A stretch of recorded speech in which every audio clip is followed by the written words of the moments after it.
The 300-yard test is one of the most dynamic physical tests there are. It's the one that I rely on the most when it comes to my athletes. The reason why I use it is because you can get a very large amount of different types of metrics in order to assess the athlete's anaerobic readiness, aerobic capacity for recovery, and anaerobic threshold. It is a very demanding test, it's difficult, and it should not be done with anyone who has any underlying physical condition. If you're going to have someone do a 300-yard test, you need to make sure that they fill out a readiness survey, they have been checked out by a doctor, and they have the capacity to work at max levels. The test is structured so you are going to be working at a near max rate for almost 50 to 90 seconds depending on your conditioning. So it is a challenging test, and if done properly, you're going to be able to find metrics like max heart rate, anaerobic threshold, and where the recovery time lies. The 300-yard test is done on either a field or a sport court or a track. If you do it on a field, you need to make sure that the field is not slippery or the athlete has cleats on. The reason why is because there will be stopping, turning, and starting during the test. So the test is laid out as follows. First off, equipment that you'll be needing is a measuring tape, cones, heart rate monitor, data collection sheet, and if you want, a video so you can see when the intensity of the athlete drops. But you can see that on a heart rate monitor as well. I like to have at least 2 recorders for this test because I like to make sure that we get heart rate and time. So a stopwatch would be needed as well. So we lay the test out as follows. We measure out 25 yards on the field or the court, and then we place cones at each side of the 25 yards.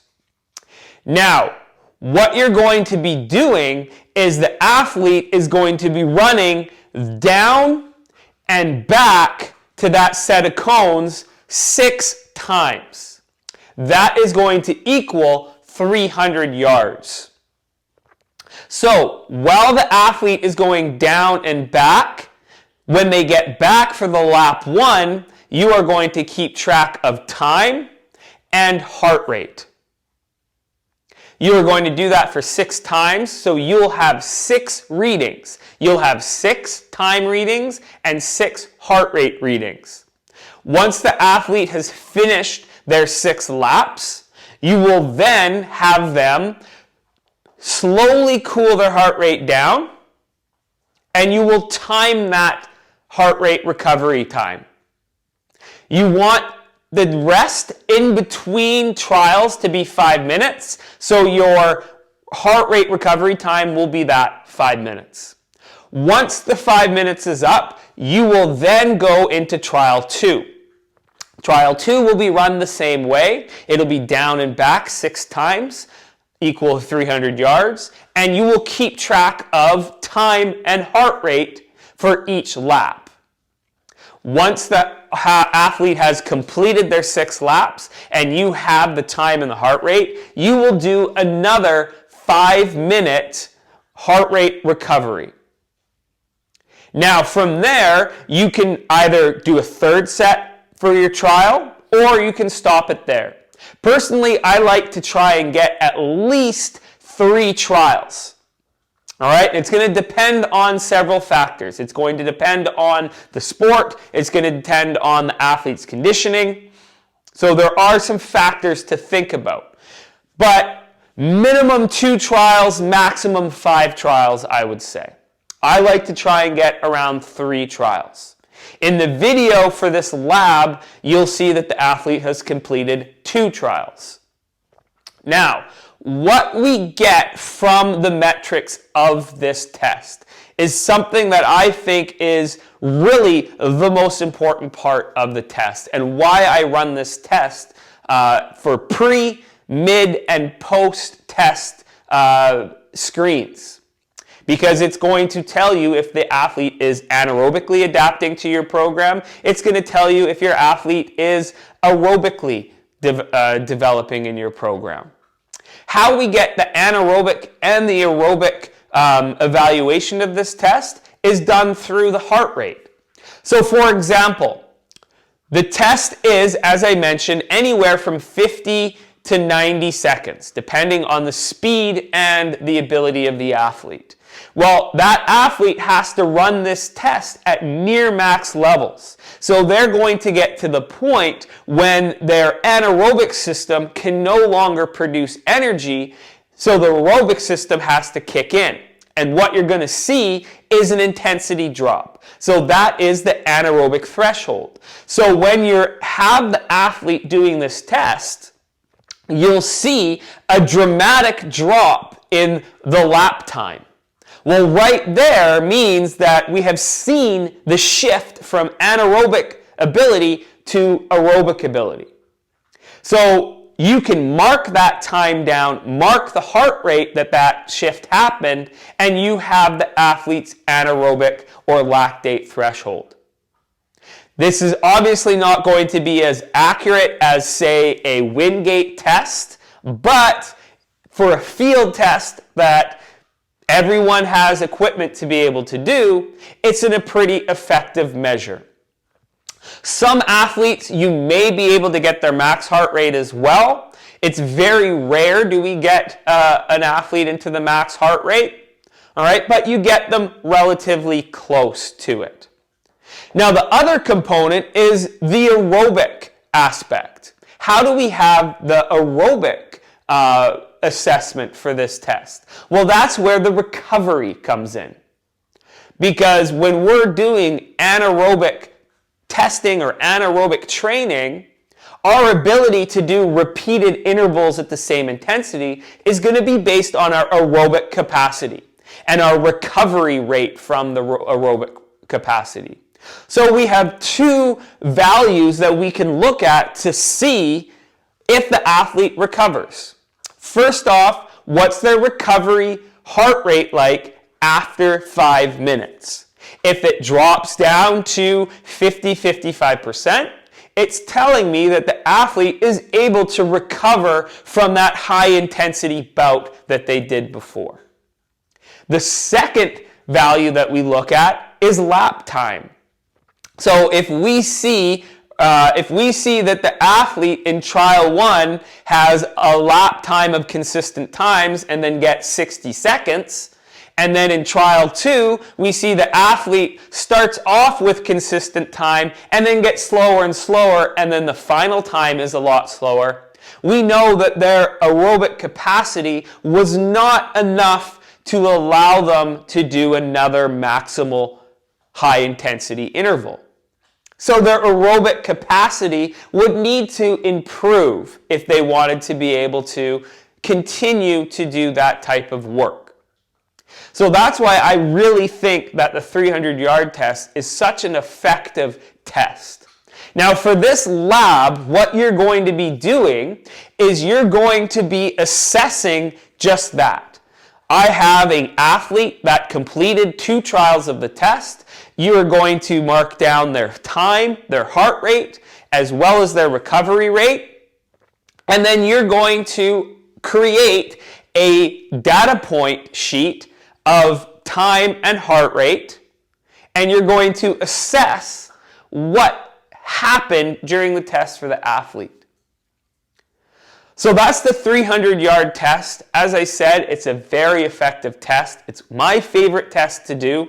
Athletes absolutely hate it. They want to punch me in the face while they're doing it, and I totally understand. And you guys are lucky that you're sitting watching this at home, because if we were in class, you'd be doing it to feel it and really understand it.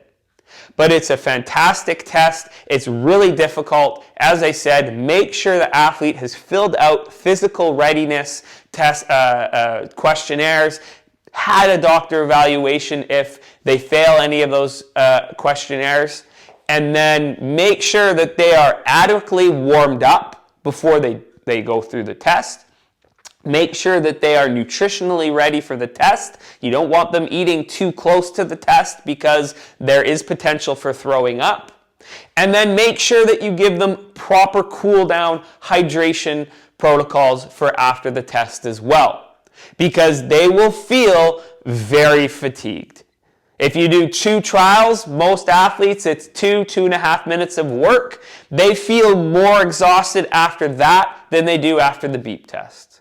All right, so check out the video coming up. It's going to have all the data points that you need to create and you need to plot, and then do that on the data testing sheet that I provided, and then answer the questions that I provided on that data sheet as well. Okay, thanks everybody. Enjoy this test. The athlete details for the 300-yard test are as follows. Name of the athlete is Taylor Christopher. His date of birth is March 11th, 1992. His sport is mixed martial arts. His height is 5'8", while his weight is 156 pounds. He is a male with a resting heart rate of 56 beats per minute. His max heart rate is unknown, and we are hoping to be able to identify his max heart rate through this test. If not, then we'll have to do an estimate of his max heart rate. The next thing we need to list before the test is the testing details. The testing details for this particular test are as follows. The date of the test was January 26, 2021 at 10 a.m. The surface was an artificial turf. The weather was overcast but dry. The temperature was 2 degrees Celsius, and the location was at Town Centre in Coquitlam, British Columbia. The recorders of the test were Brent Day and Eddie Cadena, and the equipment used for the test was cones, stopwatch, heart rate monitor, tape measure, iPad, and iPhone. Now let's get into the test itself. Okay, this is trial 1.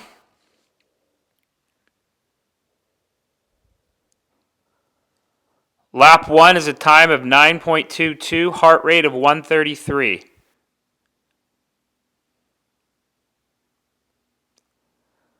Lap 2 is a time of 9.93 with a heart rate of 157.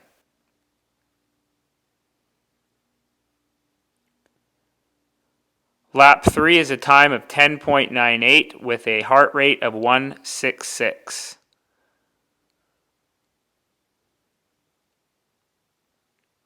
Lap 4 is a time of 11:11 with a heart rate of 170.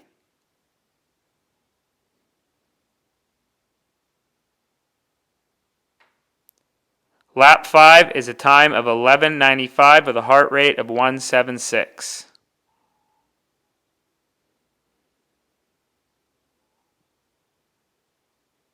Lap 6 is 11:80 with a heart rate of 176. That is trial 1. He has a 5-minute recovery heart rate of 130. This is trial 2.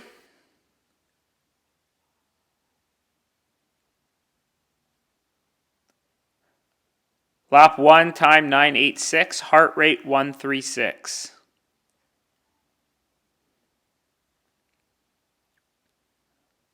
Lap 2, time 10:52, heart rate 155.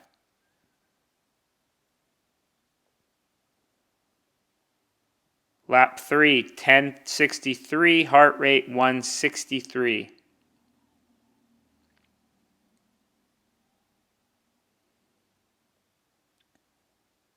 Lap 4, 11:47, heart rate 170.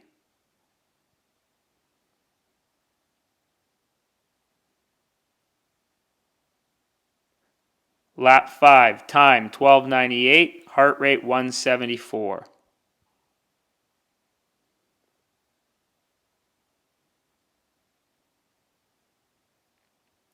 Lap 6, 12:21 with a heart rate of 176.